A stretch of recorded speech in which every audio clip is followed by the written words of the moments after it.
Welcome to the 7th season of the Combustion Chronicles podcast, where bold leaders combine with big ideas to make life better for all of us. I'm your host, Shawn Nason, CEO and founder of Mophie. As a maverick-minded, human-obsessed experience evangelist, I believe the only way to build a sustainable and thriving business is to put people first. Throughout this season, we'll be connecting you, the listener, with cutting-edge leaders in the experience world who are challenging old ways of thinking with bold new ideas and a commitment to human-centric design. Experience matters, people matter, and revenue matters. That's why it's time to ignite a people-first experience revolution.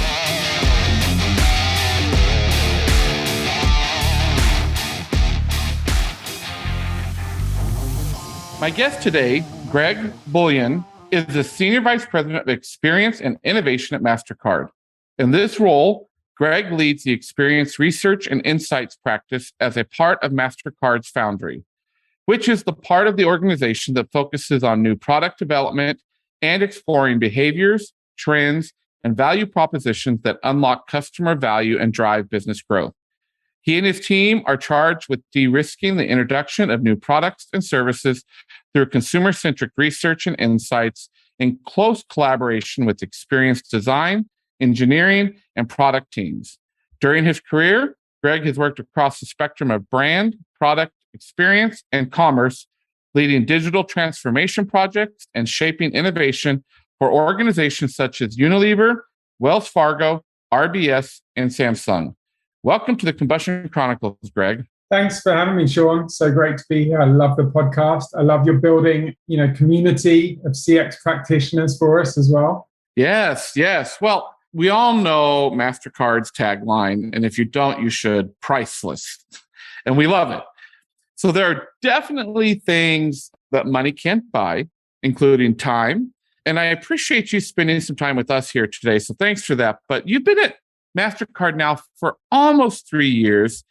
Can you tell a story about the best day you've had there? I think it's a quite easy one. Like a lot of people during COVID and lockdown, going stir crazy at home. I think just simple things like getting back into the office, meeting people that had been actually colleagues and on my team for over a year and meeting them face to face or re-meeting them face to face for the first time was awesome. Also getting back to in-person research. So we just opened up a new tech hub in Manhattan on 5th Avenue. It's a beautiful office, and we've got great facilities there for having end customers come into our space and learn from them. So it was great to get back to in-person research in our new space. Well, that's awesome. Yeah, I think just getting that connection back for all of us was probably like the best day ever for many of us in the last few years, for sure. Yeah, we had like a backlog of like birthdays and milestones and anniversaries. So it was great. Yeah. So Greg, at Mophie, we talk about this concept of the experience ecosystem, but in that experience ecosystem, research and insights is a huge part of that. And I have said from a platform that I don't like data. That's not the truth, but it's my shock factor because I do believe research and insights are important when they're used for the right things. And we obviously base a ton of our work off of ethnographic research. So, tons of qualitative. What are a couple of key elements of good in-person research, and what do researchers tend to get wrong? Great question. I feel like we could be here all day. Not because researchers get a lot of things wrong, but there's a lot in this one. I also have a bias towards qualitative research, right? We work with a design team, so we're all about smaller studies and making incremental improvements to an experience and learning from people and gaining empathy with people. But you don't have to do that starting with a large-scale quant study. You can do it incrementally across the product lifecycle. And that's where modern product management practices have really moved towards. So look, if I assume that, you've kind of figured out what you want to learn, who you're going to be targeting, you've kind of figured out your approach, I think about 3 things: listen, observe, and try it yourself. So listening is all about gaining empathy and hopefully, understanding what's the current level of satisfaction, what's important to people, what are they looking to get done, having them take you through an experience that's good, that's bad, what makes them frustrated, what routines they have, workarounds, hacks they use, all that kind of stuff. I could keep going, right? Observing, this is because people can't actually always tell you everything that you need to know. And so, this can be especially true in payments. Some of the best payments experiences you have are almost invisible. And so, therefore, you need to be observing people going about those tasks. You need to be observing people pre, during, and post that experience. And so that's why, you might use in-person research methods where you're shadowing someone, where you're doing a diary study with them. Some of my team call it service safaris, where you're going out, you're testing the experiences yourselves, and you're also watching from a safe distance other people, seeing if people have got a purse in the hand and they're not actually able to check out because, there's other things going in their lives. They're carrying a child and actually they're carrying a child and now they can't check out. So what are the things that we need to think about that are just part of daily living?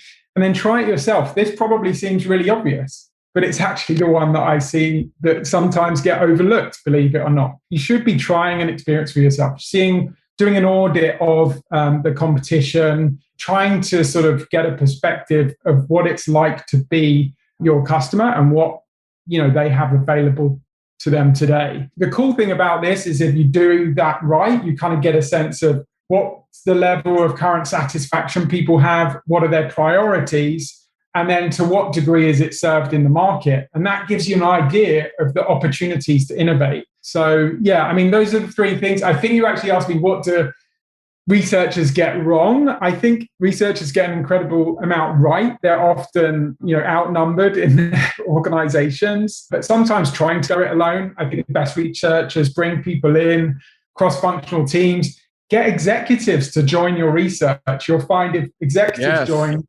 everyone else joins suddenly. Those kind of things. And I love where you talk about try it yourself, and you were talking about that.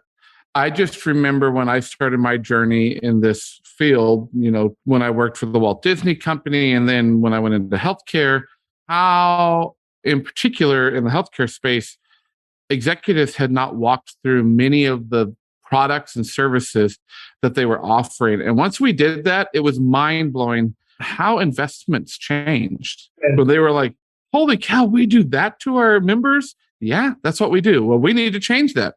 Well, we need dollars, right? So no different from you in the finance, industry. But that's a great point though, Shawn, because you do find if you get more participation from engineers, from product managers, executives, the investment follows because people are there hearing it for themselves. They're not being reported back to. Yep. So great nuggets. I love them. I wrote them all down. Incremental studies, that you listen, you observe, and you try it yourself. I love the threes. We use 3 design principles: know me, make it easy, and surprise me, right? Like those are 3 easy design principles. And you can remember 3 things. That's right. You've had a great career and you've worked on a ton of products, from ice cream to video games to credit cards and soccer, but to most of us, we would say football, like the rest of the world does.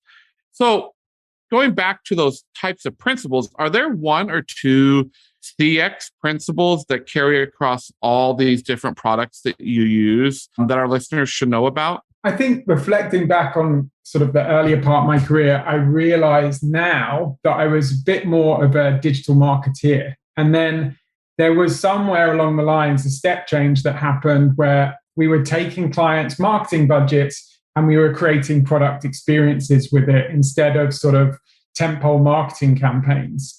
And I think whether, it was the world's first smile-activated vending machine, a video game that helped kids find new fun ways to bond with their parents, or kind of a touch card actually that MasterCard's developed that brings inclusivity and independence to partially sighted card holders around the world, I think there's some lessons in those things. I think across all those experiences, what makes the difference between maybe good and great work is when you're staying alert to opportunities where you can use design, where you can use experience design to be a force for good. And actually, that's part of MasterCard's culture. I think it's probably one of the main reasons. I'm a purpose-driven human being, and I think MasterCard's a purpose-driven company.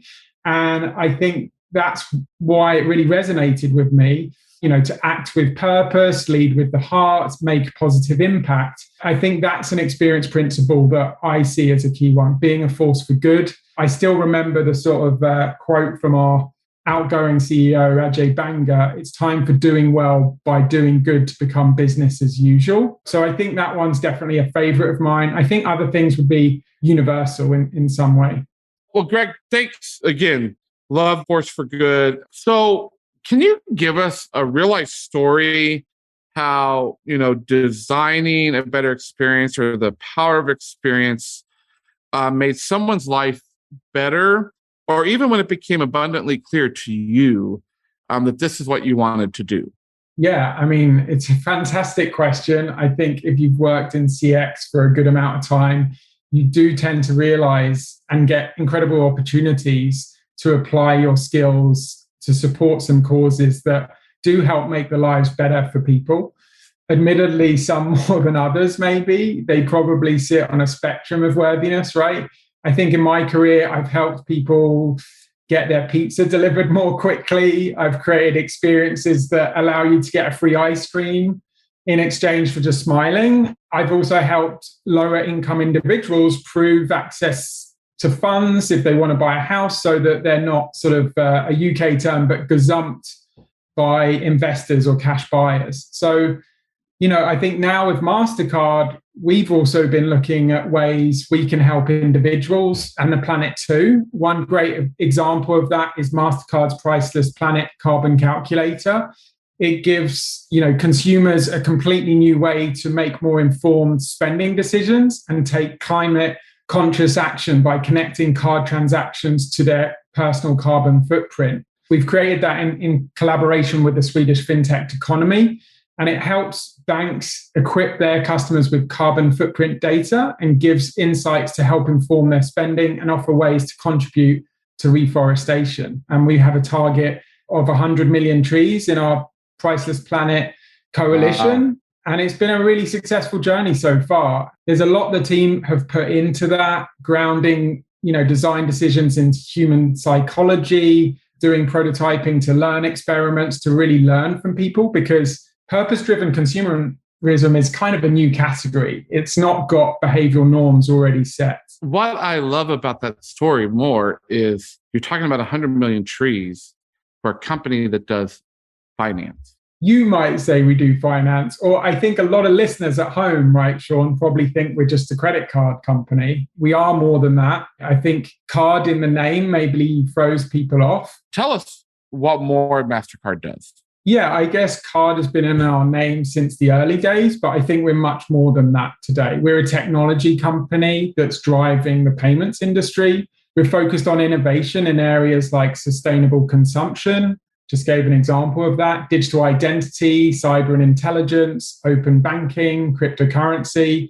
And I think, traditionally, the way we bring our products to market and the way they're experienced by consumers are through their banks, right? It's products and services that banks offer to their consumers, or it's through merchants. So when you go shopping, when you're checking out with your favorite retailer, we're behind a lot of those experiences. That's changing though. We're diversifying our business.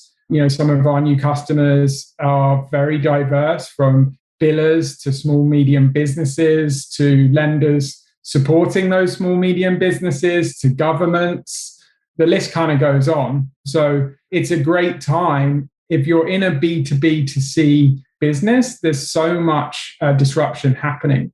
We almost think of ourselves as a B2C2B company, because by focusing on the end consumer or the end customer, we can then better serve banks, merchants, governments, billers, treasuries, etc. B2C2B.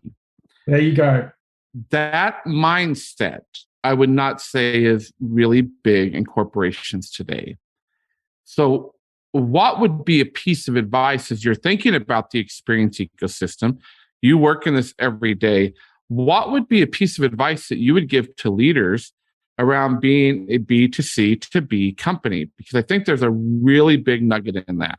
So I think ultimately you need to be focused on what delivers value for the end customer or the end consumer. You need to start with that. We think about desirability, feasibility, and viability at MasterCard. When we're managing new product development, we de-risk product investments as soon as possible. I think what I often see is large enterprise lose sight of what's important. Somebody has a good idea, they explore one idea, one concept, they find some technology and they carry it through.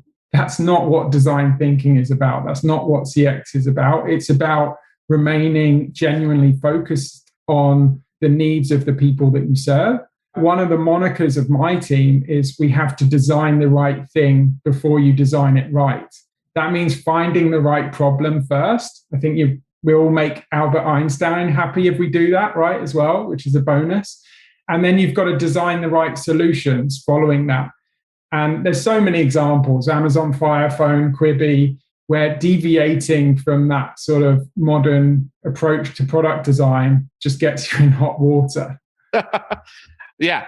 Again, you're speaking our love language at Mophie, because all the work that we do at Mophie is based in human-centered design.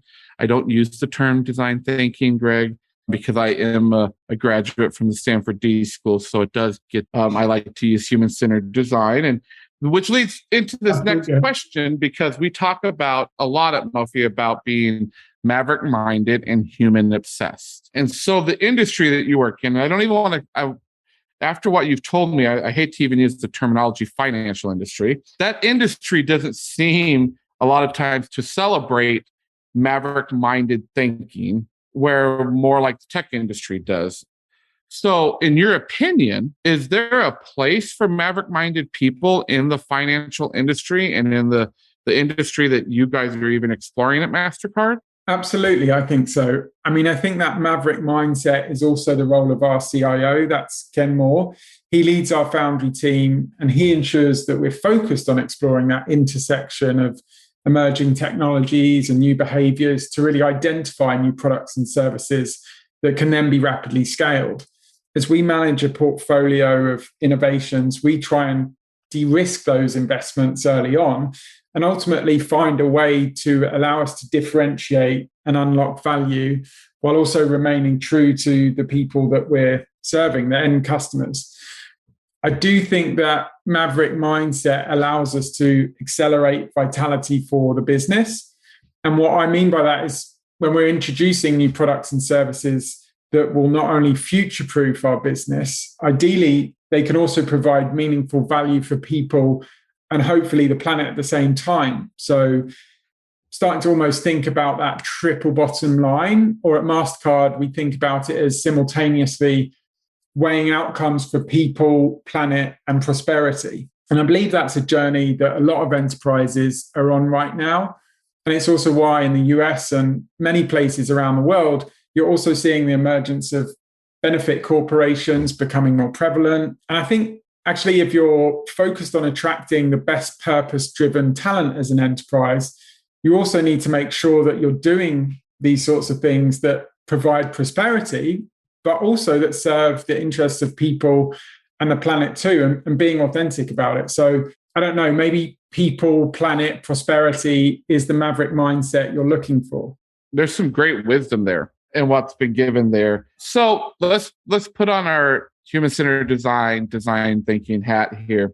How might we create more human obsession in the financial industry? Well, first of all, Shawn, I love that you've given me a how might we. I feel like I'm in a workshop right now. Listen, I think, first of all, step change like that doesn't happen overnight, but I do think financial services, fintech, right, have been on that trajectory for a number of years, 10 years, if not more. And I think you see that already in some of the signals, right? Investments that financial service companies have made in hiring the right CX and design talent, big moves like Capital One back in 2014, buying the CX consultancy firm Adaptive Path.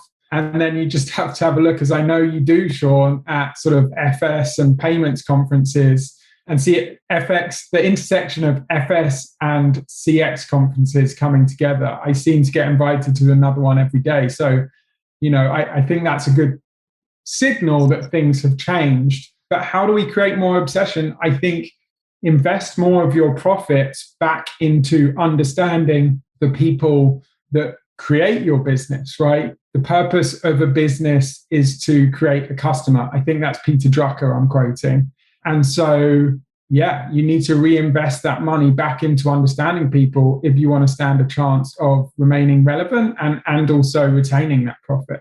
Great words of wisdom for our listeners. And we are starting to come to the close of this episode, but I want to ask you, what's the best advice you've ever received about leadership personally? Wow, that's a great question, Shawn. I think one of my first bosses was really a great advocate for getting exposures of working with different cultures and using that as a mechanism for accelerated learning, developing stronger skills of collaboration and fostering empathy, with the importance of culture and teamwork across geographies. I think if you want to be a global leader in something today, then you really need to understand and have respect for different cultures. What it's like to be in other people's shoes. I guess this comes with being a CX and design practitioner, right? We all want to be inherently empathetic. And so I would really guide people earlier on in their careers, try and get different experiences. We're all made up of a patchwork quilt of experiences at the end of the day. That's really the places that you go to, the people you meet, and the things that you do.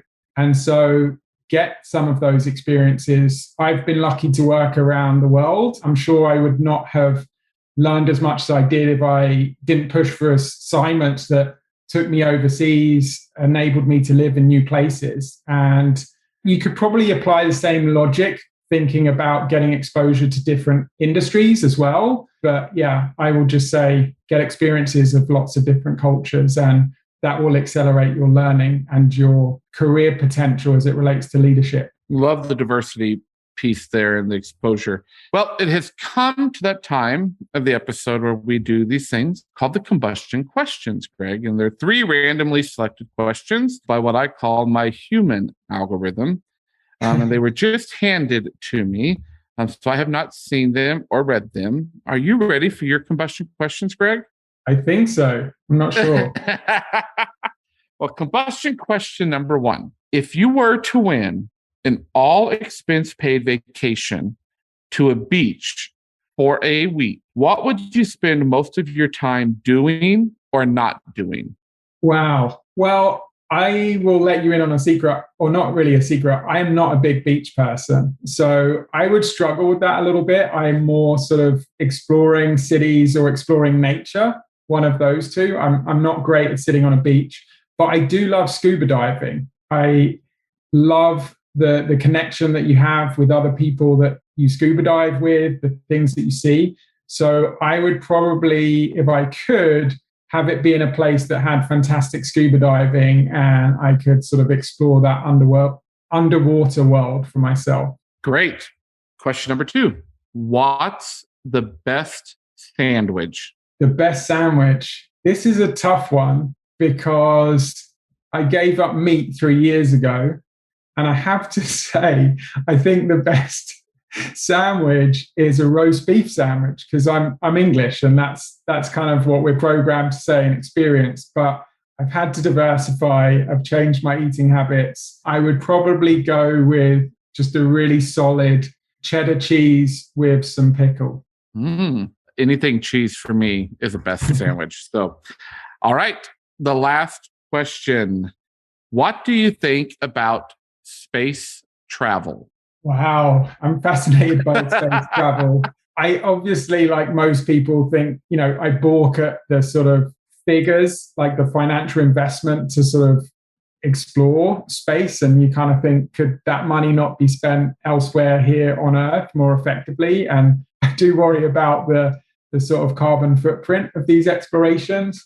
But at the end of the day, I also embrace, technology and innovation. So I also have to think that exploring space is going to be a new frontier that leads us to innovate in new ways. So I kind of think it's one of those things where it is a necessary, investment that we make as human beings into sort of exploring what's next. One thing I will say, though, is I worry about the number of satellites because I love stargazing, and I have to say you definitely notice more satellites in the sky these days than you used to. Great. So thank you so much, Greg. And for our listeners, as they know, great place to connect with you is on LinkedIn, or connect with me or DM me and I'll get you connected to Greg. But thank you so much for being on the Combustion Chronicles with us, Greg. And I look forward to us talking in the future. Awesome. Thanks, Shawn. Thanks so much for having me today. Really enjoyed it.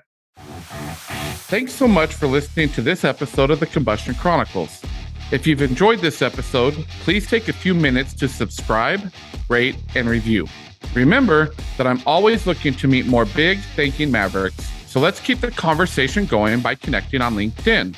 If you want to discover more about human-obsessed, maverick-minded experience ecosystems, go to mofi.co, where you'll find ideas and resources to help you ignite your own experience revolution.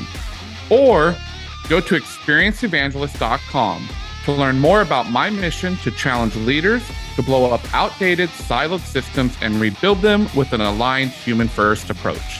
And as always, stay safe, be well, and keep blowing shit up.